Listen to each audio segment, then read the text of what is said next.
Hi everybody, welcome to FLORFINA'S kitchen. This is Flor and I'm happy that you are with me today. Gagawa tayo ng leche flan.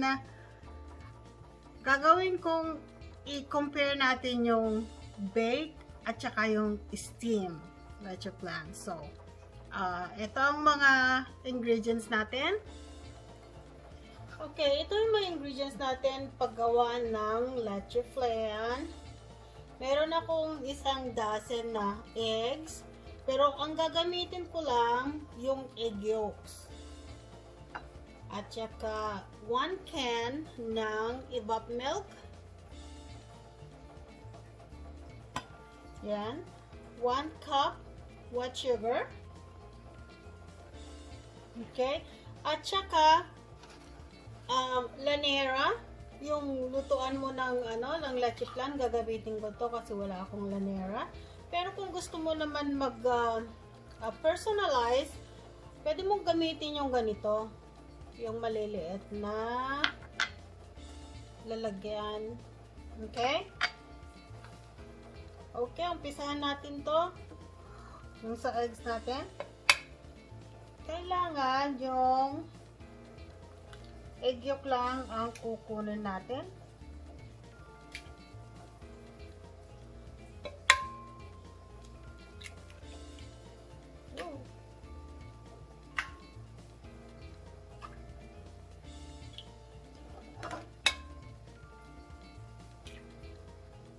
Ito kasi yung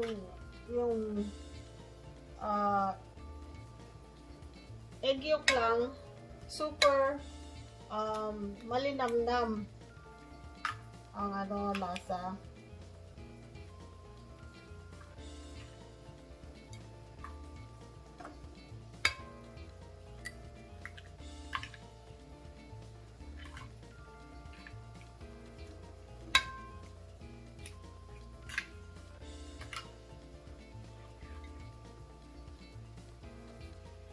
Okay, na-crack na natin lahat yung eggs natin. 1 dozen egg yolk.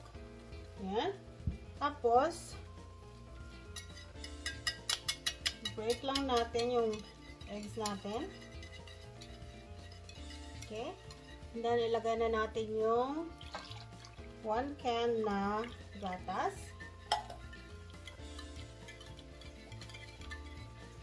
Tapos, yung 1 cup of sugar. Halo-haloin lang natin ito hanggang yung sugar ay ma-melt siya.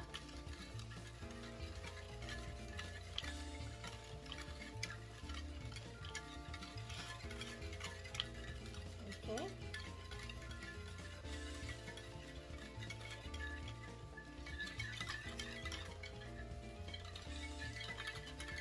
Okay, pag na-melt na yung sugar, may strainer ako dito. Strain natin para yung mga bubbles. Okay.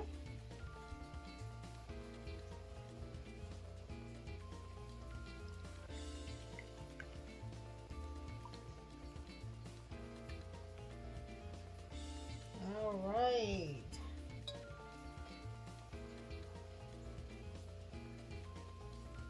Okay. Tapos na yan. Okay, ang susunod natin gawin ngayon, gagawa tayo ng melted sugar. Okay. Kung may lanera kayo, okay lang na gamitin. Ito kasi wala akong lanera talaga na So, itong gagamitin ko. Okay. So, gawin natin ito sa stove top. Okay.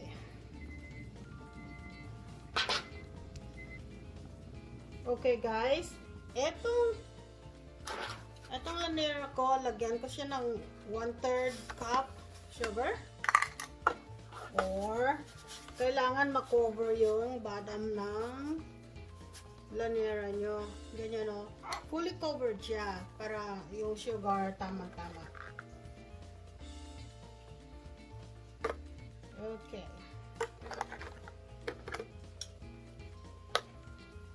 Magiging brown yung sugar na yan. Kasi mamimelt siya.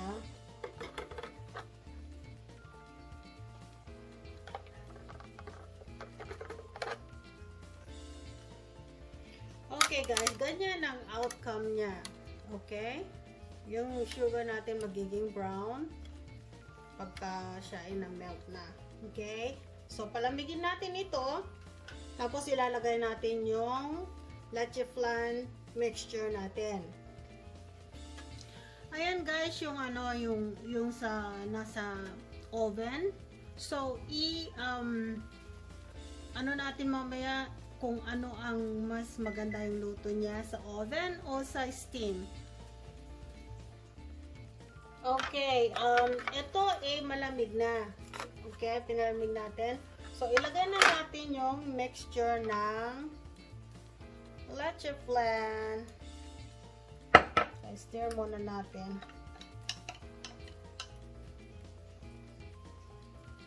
Okay. Ilagay na natin ito.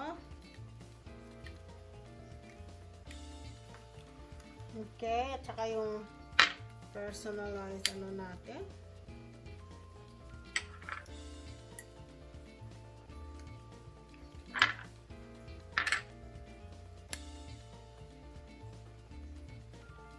There you go. Tapos, ilalagay na natin to sa steamer natin.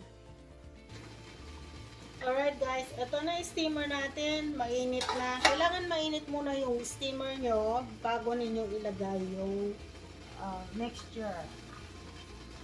So, ilagay ko na dito. Yan. At saka ito.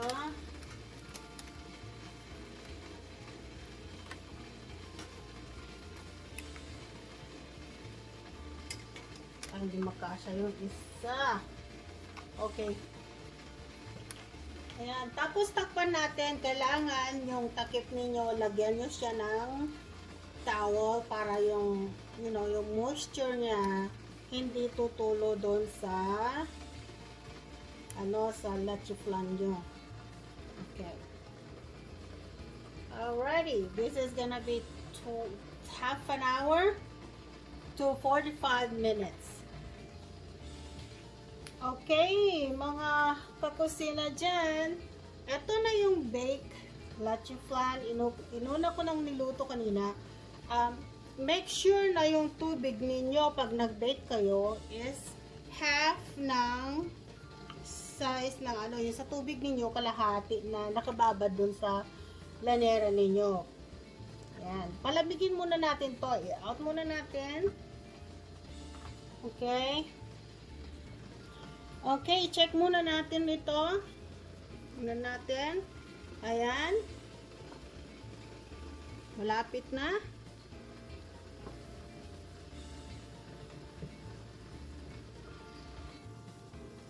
Okay, guys. Okay na ito. Half an hour. And not jiggly. Yan, okay na yan. Tanggalin na natin. Alright guys, napalamig na natin. Kaya, subukan natin itong tanggalin. Meron akong isang natanggal.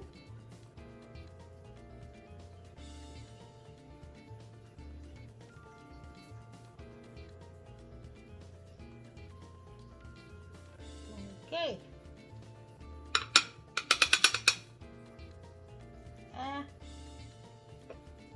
There you go.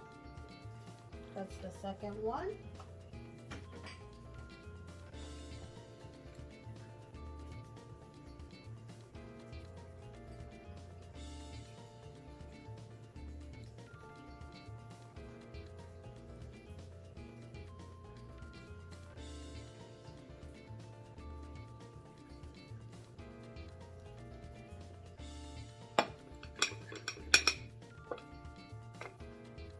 There you go. Ayan yung personalized natin. Yung maliit kanina. So, ito naman, sunod natin ay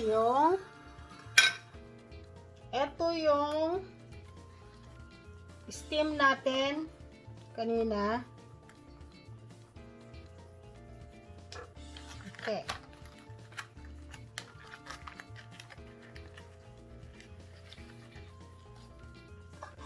Okay. Lagyan lang natin na ganyan.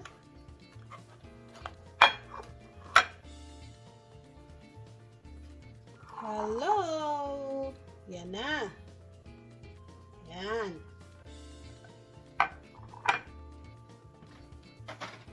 Tapos, tingnan naman natin yung ano natin. Ito yung bake. Ito yung bake.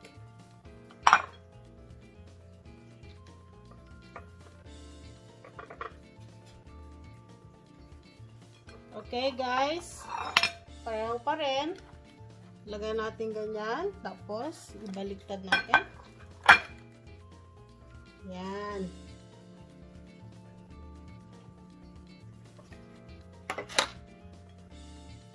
Ayan yung bake natin. Wala namang pinagkaiba. Parehong recipe. Yung isa, ginawa ko lang sa ito yung sa oven. Tapos ito, yung sa steam. Yan. Ito yung sa maliliit na ginawa natin. Yan.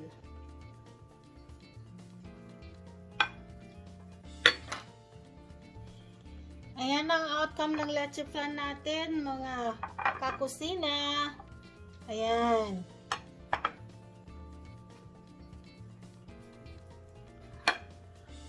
Alright, well, thank you again for watching. Thank you for staying with me, and don't forget to give me a thumbs up if you like my video, and don't forget to share, and don't forget to subscribe, and most of all, you got to hit the bell so you get notified when I get in a new video. Thank you very much. Till next video. Salamat. Bye.